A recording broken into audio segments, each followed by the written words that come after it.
حضرت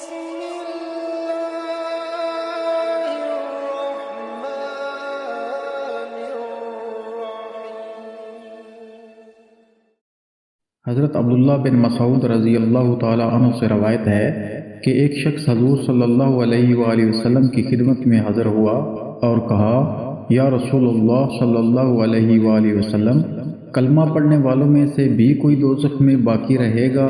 یعنی تمام مسلمانوں کے نکال لیے جانے کے بعد آپ صلی اللہ علیہ وآلہ وسلم نے فرمایا، ہاں، ایک شخص ہوگا جہنم کی سب سے نچلی تہہ میں، اللہ کو اس کے دو ناموں یا حنان و یا منان سے پکار رہا ہوگا، یہاں تک کہ جبریل علیہ السلام اس کی آواز سن لیں گے اور آواز پر تعجب کریں گے، کہیں گے العجب العجب، اور پھر صبر نہ کر سکیں گے اور عرش الہی کے سامنے سر مسجود ہوں گے۔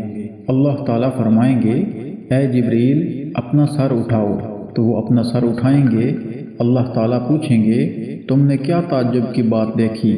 حالانکہ اللہ تعالیٰ خوب جانتے ہیں جو کچھ انہوں نے عجیب دیکھا ہوگا۔ پس جبریل علیہ السلام کہیں گے، اے میرے رب، میں نے جہنم کی سب سے نچلی تہہ میں سے ایک شخص کی آواز سنی ہے جو آپ کو یا حنان و یا منان کہہ کر پکار رہا ہے، مجھے اس آواز پر تعجب ہو رہا ہے۔ اس پر اللہ تعالیٰ فرمائیں گے، اے جبریل، مالک یعنی داروغہ جہنم کے پاس جاؤ اور اس سے کہو کہ میرے اس بندے کو جہنم سے نکال کر لائے۔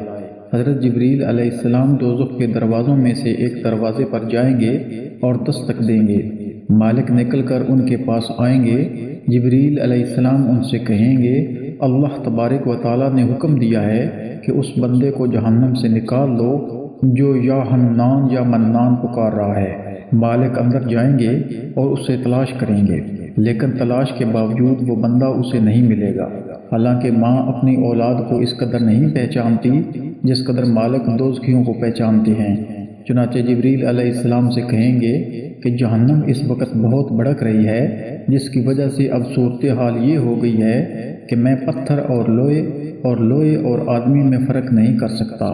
جبریل علیہ السلام واپس جائیں گے اور عرش الہی کے سامنے سجدہ ریز ہو جائیں گے۔ اللہ تبارک و تعالیٰ فرمائیں گے، اے جبریل، سر اٹھاؤ، میرے بندے کو کیوں نہیں لائے؟ وہ عرض کریں گے کہ پروردگار، مالک کہہ رہا ہے کہ جہنم کی آگ بہت بھڑک رہی ہے، جس کی وجہ سے مجھے پتھر اور لوہے اور آدمی کے درمیان امتیاز نہیں ہو پا رہا۔ اللہ عز و جل فرمائیں گے کہ مالک سے جا کر کہہ دو کہ میرا وہ بندہ جہنم کی فلاں تہہ، فلاں پردے اور فلاں کونے میں پڑا ہوا ہے۔ جبریل علیہ السلام وہاں پہنچ کر مالک کو یہ سب کچھ بتائیں گے۔ مالک اندر جائیں گے اور اسے پا لیں گے۔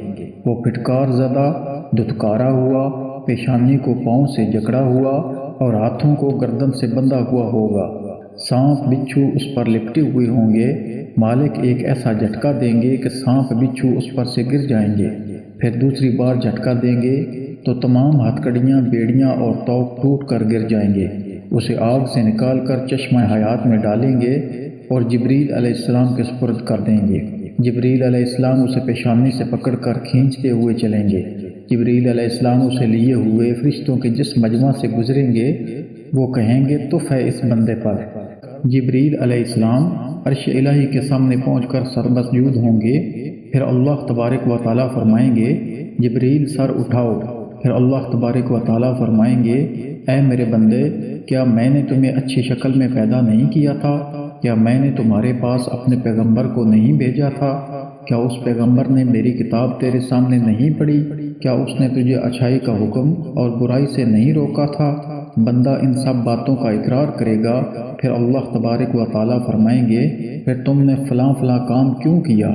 بندہ عرض کرے گا کہ پروردگار، میں نے اپنی جان پر ظلم کیا، جس کی وجہ سے میں دوزخ میں پڑا رہا، لیکن اس دوران میں نے تجھ سے امید نہیں توڑی اور تجھے یا حنان و یا منان کہہ کر پکارتا ہی رہا، اور تو نے اپنے فضل سے مجھے جہنم سے نکال ہی دیا ہے، تو اب اپنی رحمت کے طفیل مجھ پر رحم بھی فرما دے۔ اس پر اللہ تعالیٰ فرمائیں گے، فرشتوں گواہ رہنا، میں نے اس پر رحم کیا۔ اس کے بعد اسے بھی جنت میں داخل کر دیا جائے گا۔